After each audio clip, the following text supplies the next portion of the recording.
Hello, small business owners. Chris Charles here with Spreadsheets for Business.com.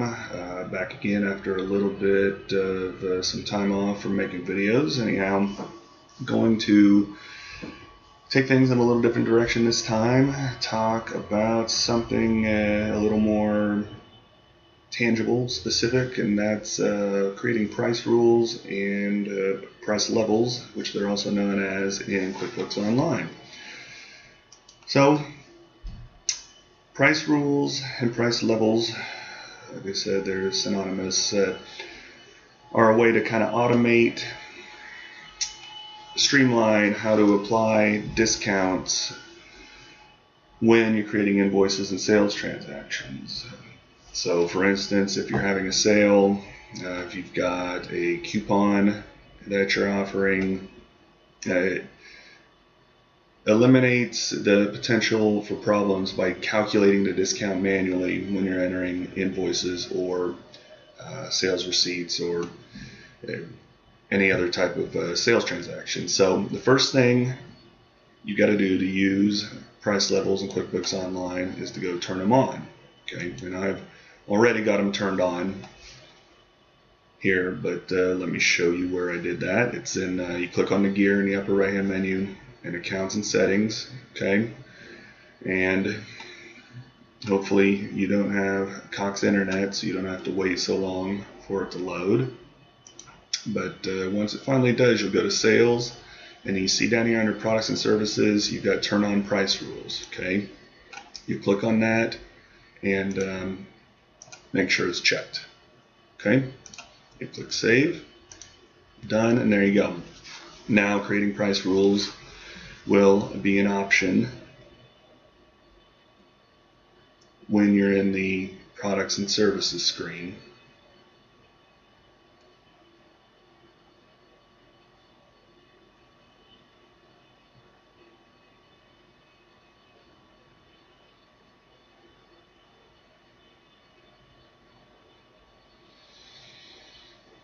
So we'll wait for this. Okay.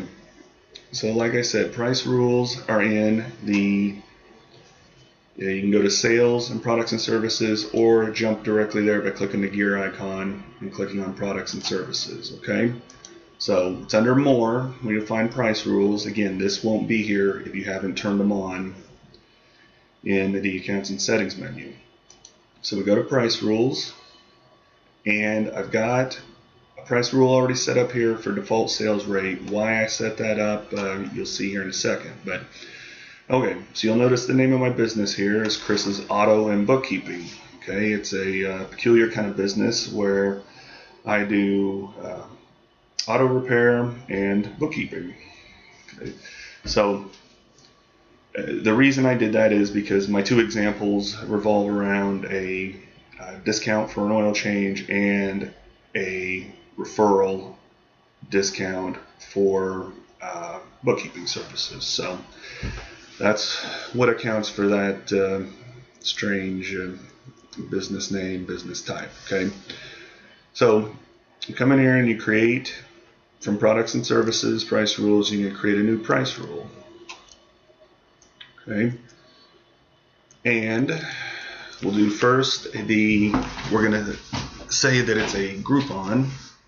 And here was my inspiration for that. Okay, you can see Jiffy Lube here offered a Groupon for regular price oil change, $43.99, marked down to $19. Okay, so Jiffy Lube, I'm sure doesn't use QuickBooks Online, but if they did, here's how they would go about creating that price rule. So we'll just call it, give it a short and sweet, but yet detailed enough name for the rule so we know what it is and when it's appropriate to apply it. So we'll always abbreviate conventional oil change Groupon. Okay, and we can give start and end dates. So we'll say that it starts today and goes through Memorial Day. That's Memorial Day. Okay, and the Groupon, of course, is going to apply to all customers that have the Groupon. So we don't want to leave anybody out there, but it is only going to apply to oil changes. So we want to select an individual product or service. Okay, click on add, search for it here.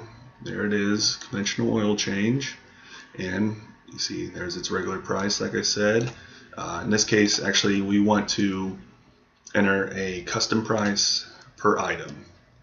So we want to take it down to 19. Okay, so there we go. It's our price rule for the Groupon oil change is in there, and I'm going to hit save and close. Ordinarily, you should be able to hit save and new, but I tried doing that earlier. This is actually my second take on this video, and it didn't want to save it. They weren't there when I went to go do the example. So I'm going to do it the long way and save and close, and I'll enter a new price rule. And like I said, this second example price rule is for the bookkeeping side of our business, and keep, we'll abbreviate that, referral. Okay, we'll call it bookkeeping referral. All customers are eligible for it. Of course, it is just for bookkeeping, not all products and services. So we want to add, search for that service, monthly basic bookkeeping. Okay, but in this case, we want to give a 10% discount to any client that refers someone to us for bookkeeping services for a given month. So we'll keep this at percentage. We're going to decrease it by 10%. We hit apply. There you can see it automatically does our adjusted price for us from $7.50 down to $6.75. So we will save and close there, and hopefully we'll see all three price rules. We do. The bookkeeping, of course, doesn't have a start and end date like the Groupon does. It's a ongoing thing. So, all right, the price rules are created. How do we apply them? Okay, we want to go to sales, all sales, and we're going to create a sales receipt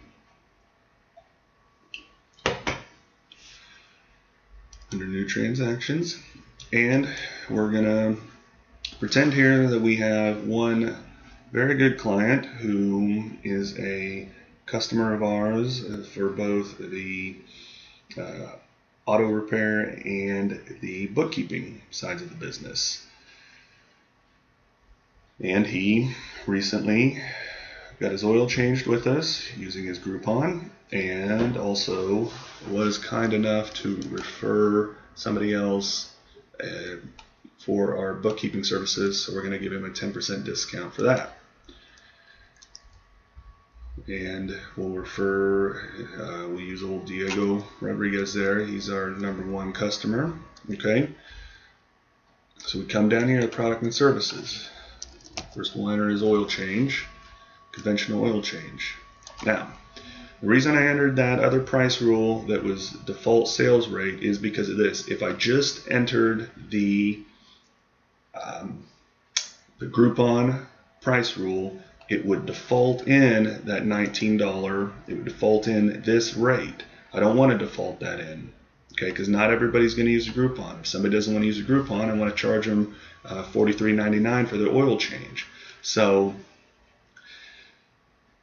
since there are conflicting rules, because the default sales rate was across the board, it was just a 0% discount, all items, all services, all customers. Since it's conflicting, QuickBooks Online doesn't know which one to use, so it uses the default rate. Okay, this is the only workaround I could find for this, because every other thing I tried, it would just default to the price rule. And you know, personally, for my business, I want to give the price rule where applicable, not have to remember to charge the appropriate customers the default rate. So that's the workaround that I found.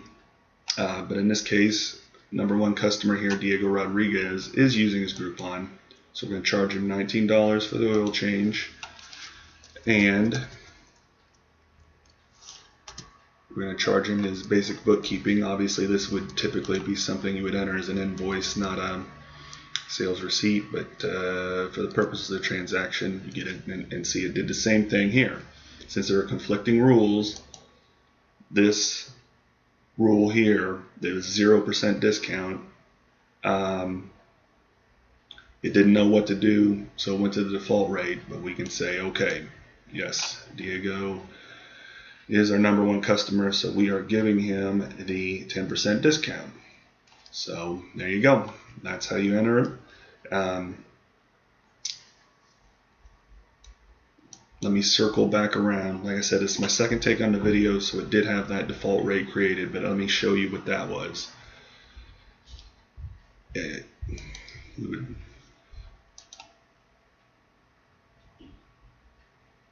get out of here. Ordinarily, you'd go through the steps to enter that sales transaction, but real quick, go back to products and services, back to our price rules. Okay, and this was, we'll point out one more thing here. When you create a price rule, also you have the ability to make it inactive and then reactivate it. So if you want to, you can create it once and then use it as you need it. Okay, here was this default sales rate, and again, it was just a 0% discount across the board, and that is what allowed, made it so that these markdowns didn't automatically populate in the sales transaction invoices. So that's all there is to creating price rules in QuickBooks Online, and like I said, my little recommended workaround there. So anyhow, I'll put a link. I did write a post on this. I will put a link down in the description here, and would appreciate if you have any comments, particularly on what kind of other options would you like in terms of price rules beyond what they have here, like tiered pricing. I mean, you can work around that and create that in here, but would you like to see options here for that or anything else? So let me know that down in the comments, and a like and a subscription are always appreciated, you know, to let Google know that hey, this video is all right. So anyhow, thanks for watching. Take care.